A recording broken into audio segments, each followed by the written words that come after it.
Good morning everybody. आज हमारी series रहेगी सिंधु घाटी सभ्यता।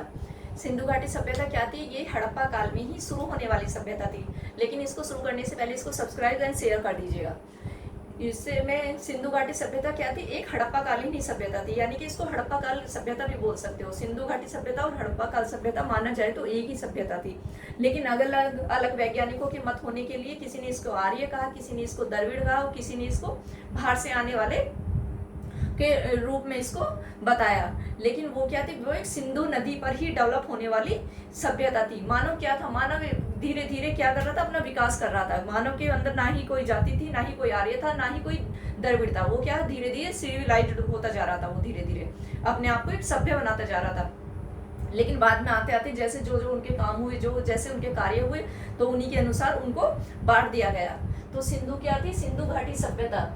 इनमें विभिन्न विद्वानों के अलग मत हैं। जैसे गॉर्डन चाइल्ड, ये क्या है? इसको सुमेरियन बोलते हैं। ये बोलते हैं जो लोग सुमेरियन यानी कि जो लोग पश्चिमी एशिया से आए थे, वो लोग जैसे जैसे यहाँ व्यापार के लिए आए, तो जो लोग यहीं पे बस गए सिंधु नदी घाटी पर, क्योंकि सिंधु के रास्ते ही यहाँ व्यापार होता था जल मार्ग से।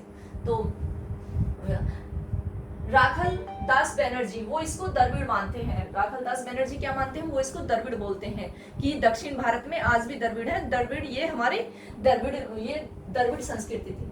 और डॉक्टर लक्ष्मणा स्वरूप इसको क्या बोलते हैं? डॉक्टर लक्ष्मणा स्वरूप इसको आर्य बोलते हैं कि ये आर्य थे। ये लोग क्या थे? ये आर्य थे। लेकिन ये आर्य द्रविड़ या कोई भी नहीं थे। ये बाहर से आने वाले, जैसे हो सकता है जैसे व्यापारी आए हों यहाँ पर, कुछ अफगानिस्तान से, कुछ सुमेरिया से, हो सकता है उन्होंने यहाँ पे आके अपने स्थायी ठिकाने बना लिए हों, या दक्षिण भारत से कुछ, वो दक्षिण भारत हुआ या उत्तर भारत हुआ, तो ये लोग यहाँ पर अपने व्यापार के लिए आए और यहीं पे रहने लगे। लेकिन ये सही मायने में जो सिंधु नदी पर ही विकसित होने वाली सभ्यता थी, ये क्या हड़प्पा कालीन ही सभ्यता थी। इसका समाज क्या था? इसको 4 वर्णों में बांटा गया था। इसको 4 वर्णों में बांटा गया था। कौन कौन से वर्ण थे इसके? विद्वान, योद्धा, व्यापारी और शिल्पकार। यानी कि विद्वान वो होते थे, हो सकता है विद्वान उन्होंने राजकाज का कार्य संभाल लिया हो, या राजाओं को सलाह देने वाले हो। योद्धा जो युद्ध में लड़ाई करने वाले, अपने राज्य की रक्षा करने वाले हो। व्यापारी वो लोग होते थे जो व्यापार करते थे। शिल्पकार जैसे औजार, मृतभांड वगैरह, यानी कि आभूषण भी बनने लगे थे, तो उनको क्या बोला गया? उनको शिल्पकार की श्रेणी में रखा गया। यानी कि 4 वर्णों में उनका विभाजन था। विद्वान, योद्धा और व्यापारी और शिल्पकार। क्योंकि फिर धीरे धीरे जो जैसा काम करने लगा, उसको उसी में विभाजित कर दिया। जैसे आज भी देखते हो, किसी के पेरेंट्स का बिजनेस है तो क्या है, वो भी बच्चा बिजनेस ही करता है। किसी का डॉक्टर है तो ज्यादातर वो डॉक्टर ही बनने की कोशिश करता है। तो इनके काम क्या थे? काम से ही ये जात वात ये पहले कुछ नहीं थी। ये धीरे धीरे इनको लोगों ने बांट दिया। इसमें स्वैधान में भी कुछ चेंज आया। इसमें क्या थी? इसके कंकालों की मात्रा थी वो बहुत कम मिली है। हो सकता है इसमें क्या दाह संस्कार भी होने लगा हो। दाह संस्कार यानी कि जैसे अब आप हिंदू समाज में भी देखते हो, जॉन मार्शल ने इसको क्या किया है? मतलब इसका पतन का क्या कारण रहा? इसके पतन का कारण सिंधु में बाढ़ आना हो सकता है। जॉन मार्शल ने अपने कथन में कहा है इसके पतन का कारण हो सकता है कि सिंध नदी पर बाढ़ आई हो और इसका पतन हो गया हो। तो सिंधु घाटी सभ्यता क्या थी? ये हड़प्पा कालीन ही सभ्यता थी।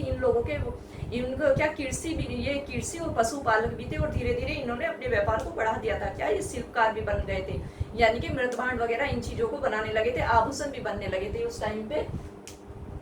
तो इनको किसी ने सुमेरियन, किसी ने द्रविड़, किसी ने आर्य माना है, लेकिन ये सिर्फ हड़प्पा कालीन ही सभ्यता थी जो सिंधु नदी घाटी पर डेवलप हो रही थी। तो इस चैनल को लाइक और सब्सक्राइब कीजिए। आज हमने सिंधु घाटी सभ्यता के विषय में बता दिया, क्योंकि बहुतों को ये पता नहीं होता कि ये कौन सी थी। इसलिए ये जो सिंधु घाटी सभ्यता थी, ये हड़प्पा कालीन ही सभ्यता माना गया है इसको। अभी इसके कोई भी ऐसे साक्ष्य नहीं मिले हैं। इसमें अभी भी बहुत सारे मतभेद हैं। इसमें जैसे वहाँ कृषि करते थे, या कि वो पशुपालक भी थे। समाज को 4 वर्णों में विभाजित किया हुआ था। और इनका व्यापार समुद्री मार्ग से या वो सिंधु नदी के रास्ते ही अफगानिस्तान या सुमेरिया लोगों से इनका व्यापार होता था। पश्चिमी एशियाई लोगों से इनका व्यापार होता था।